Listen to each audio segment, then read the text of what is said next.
एक छोटे से पुरम गांव में बाबा अरशद नाम का एक हज्जाम रहता था।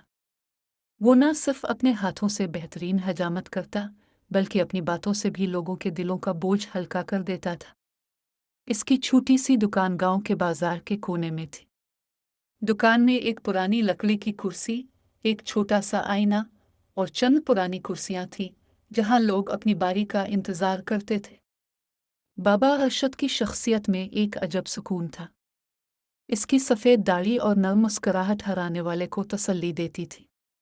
गांव के लोग बाबा अरशद के पास सिर्फ बाल कटवाने नहीं आते थे बल्कि अपनी परेशानियां, दुख और खुशियां बांटने भी आते थे। किसान अपनी फसलों के मसाइल लेकर आते, दुकानदार कारोबार की बात करते और नौजवान जिंदगी के ख्वाबों के बारे में गुफ्तगू करते। बाबा अरशद सबको सुकून से सुनता और अपने तजुर्बे की रोशनी में हिकमत भरे अल्फाज कह देता। इसकी बातें सीधी दिल में उतर जाती थीं और यूं वो गांव में एक बुजुर्ग की हैसियत इख्तियार कर गया था। एक दिन एक नौजवान लड़का जो बहुत हसास तबीयत का मालिक था, बाबा अरशद की दुकान पर आया। बाबा ने हमेशा की तरह बड़े ध्यान से इसके बाल काटे, मगर नौजवान को अपनी हजामत पसंद न आई। वो गुस्से में दुकान से चला गया और बाबा अरशद मुस्कुराता रहा, जैसे उसे यकीन था कि वक्त खुद सब कुछ ठीक कर देगा। कुछ दिन बाद वही लड़का वापस आया, खुश और मुतमईन। इसने बताया कि इसकी हजामत की सबने तारीफ की। वो शर्मिंदा था कि इसने बिलावजा गुस्सा किया था और अब वो बाबा अरशद का शुक्रगुजार था।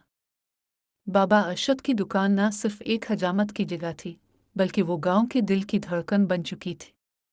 वहाँ हर उम्र के लोग आते और बाबा की मौजूदगी में खुद को हल्का महसूस करते। बाबा अरशद के पास कोई बड़ी दौलत नहीं थी, मगर उसकी बातों की कीमत कोई नहीं लगा सकता था। वो जिंदगी के मसाइल को बड़े सादा अंदाज में समझाता था। एक शाम बाबा अरशद दुकान के बाहर बेंच पर बैठा सूरज को डूबते हुए देख रहा था। हवा में हल्की सी खुनकी थी, बच्चे करीब ही खेल रहे थे और गांव वाले अपने अपने कामों में मसरूफ थे। बाबा अरशद की आंखों में सुकून था क्योंकि उसे मालूम था कि उसकी सादा बातें गांव के कई लोगों के दिलों में उम्मीद का चिराग रोशन कर चुकी हैं। वो गांव के लिए महज एक हज्जाम नहीं बल्कि एक रहनुमा था जो खामोशी से अपनी दानाई बांट रहा था।